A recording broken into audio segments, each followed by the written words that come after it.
اعوذ باللہ من الشیطان الرجیم بسم اللہ الرحمن الرحیم وقل عبادی یقولوا التی ہی احسن ان الشیطان ینزغ بینہم ان الشیطان کان للانسان عدوا مبینا ربکم اعلم بکم ان یشاء یرحمکم او ان یشاء یعذبکم وما ارسلناک علیہم وکیلا وربك أعلم بمن في السماوات والأرض ولقد فضلنا بعض النبيين على بعض وآتينا داود زبورا۔ اللہ رب العالمین نے ارشاد فرمایا وَقُلْ عِبَادِي يَقُولُ الَّتِي هِيَ أَحْسَنُ، اور میرے بندوں سے کہہ دیجئے کہ وہ بہت ہی اچھی بات منہ سے نکالا کرے، کیونکہ شیطان آپس میں فساد ڈلواتا ہے، بے شک شیطان انسان کا کھلا ہوا دشمن ہے۔ ربکم اعلم بکم ان یشاء یرحمکم، تمہارا رب تم سے بنسبت تمہارے بہت زیادہ جاننے والا ہے، وہ اگر چاہے تو تم پر رحم کر دے یا اگر وہ چاہے تو تمہیں عذاب دے، ہم نے آپ کو ان کا ذمہ دار ٹھہرا کر نہیں بھیجا۔ وربک اعلم بمن فی السماوات والارض، آسمانوں اور زمین میں جو بھی ہے آپ کا رب سب کو بخوبی جانتا ہے۔ ہم نے بعض پیغمبروں کو بعض پر بہتری اور فضیلت اور برتری دی ہے، اور داؤد علیہ السلام کو زبور ہم نے عطا فرمائی ہے۔ یہ سورہ بنی اسرائیل کی آیت نمبر 53، 54، 55، 53، 54، 55۔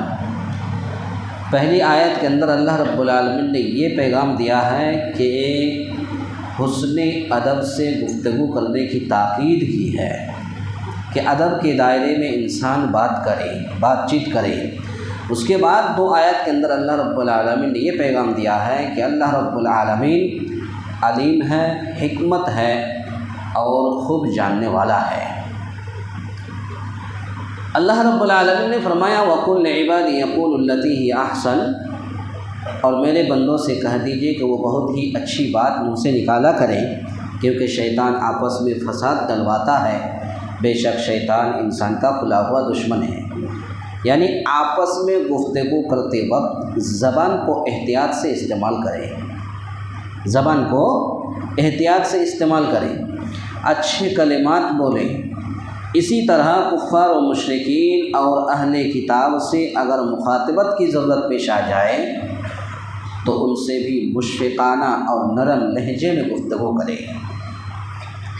کفار اگر ہے تب بھی، مشرکین اگر ہے، مشرک اگر آ گیا تب بھی اس کے ساتھ جو ہے مشفقانہ اور نرم لہجے میں بات کرے۔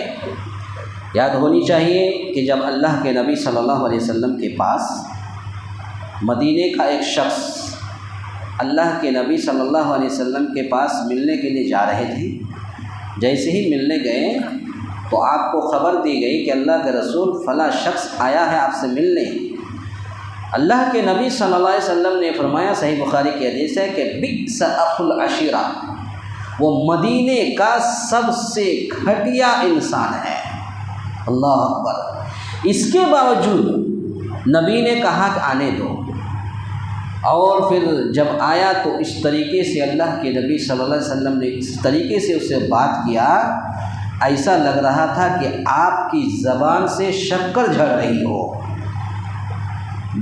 جس آدمی کے بارے میں نبی نے خود بتایا کہ یہ مدینے کا سب سے بیکار اور سب سے خراب اور سب سے گھٹیا انسان ہے، اسی انسان کے ساتھ جب اللہ کے نبی نے بات کیا تو اس طریقے سے بات کیا، اس نرم لہجے میں بات کیا کہ ایسا لگ رہا تھا کہ اللہ کے نبی کی زبان سے شکر جھڑ رہی ہو۔ حضرت عائشہ بعد میں پھر کہی کہ یہ آدمی کے بارے میں تو اللہ کے نبی کہتے تھے کہ گھٹیا انسان ہے، پھر اس سے گھنٹوں تک باتیں کر رہے ہیں۔ تو یہ نبی کا طریقہ تھا نرم لہجے میں بات کرنے کا۔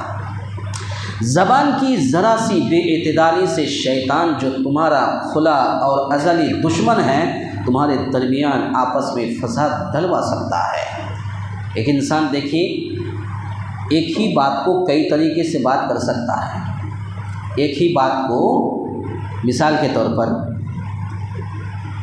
مؤذن صاحب نے اگر کہا کہ میں اذان نہیں دوں گا، تو پھر اگر دوسرے شخص نے کہا کہ مؤذن صاحب اگر اذان نہیں دے گا تو میں دے دوں گا، تو یہی الفاظ اگر کڑک مزاج میں کہیں گے، مؤذن صاحب نہیں دے گا تو میں دوں گا، ایک ہی بات ہے، مزاج الگ الگ ہے، تو ایک ہی بات کو کئی طریقے سے بیان کیا جا سکتا ہے۔ تو زبان کی ذرا سی بے اعتدالی سے شیطان جو تمہارا کھلا اور ازلی دشمن ہے تمہارے درمیان آپس میں فساد ڈلوا سکتا ہے، یا کفار و مشرکین کے دلوں میں تمہارے لیے زیادہ بغض و عناد پیدا کر سکتا ہے۔ حدیث میں ہے کہ نبی کریم صلی اللہ علیہ وسلم نے فرمایا، تم میں سے کوئی شخص اپنے بھائی مسلمان کی طرف ہتھیار کے ساتھ اشارہ نہ کرے۔ اشارہ تو دور کی بات ہے، آج تو سیدھا قتل ہی کر دیتے ہیں۔ آج کی تاریخ میں آج انسان غیر مسلموں کو چھوڑ دیجیے، آج مسلمان کا بھائی اپنا دشمن بنا ہوا ہے اور بلا جھجھک اس کو قتل کر دیتے ہیں، اس لیے کہ وہ نہیں جانتا کہ شیطان شاید اس کے ہاتھ سے وہ ہتھیار چلوا دے اور وہ اس مسلمان بھائی کو جا لگے، جس سے اس کی موت واقع ہو جائے، بس وہ جہنم کے گڈھے میں جا گرے۔ صحیح بخاری کی حدیث ہے۔ اس کے بعد پھر اللہ رب العالمین نے فرمایا، ربکم اعلم بکم ان یشاء یرحمکم، تمہارا رب تم سے بنسبت تمہارے بہت زیادہ جاننے والا ہے، اگر وہ چاہے تو تم پر رحم کرے یا اگر وہ چاہے تو تمہیں عذاب دے۔ ہم نے آپ کو ان کا ذمہ دار ٹھہرا کر نہیں بھیجا ہے۔ اگر خطاب مشرکین سے ہو، اگر خطاب مشرکین سے ہو تو رحم کے معنی قبول اسلام کی توفیق کے ہوں گے۔ اگر آپ کسی مشرک کو آپ خطاب کر رہے ہیں تو رحم کا معنی ہوگا کہ آپ قبول اسلام کی توفیق کے ہوں گے، اور اگر عذاب سے مراد اگر ہے تو شرک پر ہی موت ہے جس پر وہ عذاب کے مستحق ہوں گے، اور اگر خطاب مومنین سے ہو تو رحم کے معنی ہوں گے وہ کفار سے تمہاری حفاظت فرمائے گا، اور عذاب کا مطلب ہے کہ کفار کا مسلمانوں پر غلبہ و تسلط۔ اگر خطاب مومنین سے ہو تو رحم کے معنی ہوں گے یعنی کفار سے تمہاری حفاظت فرمائے گا۔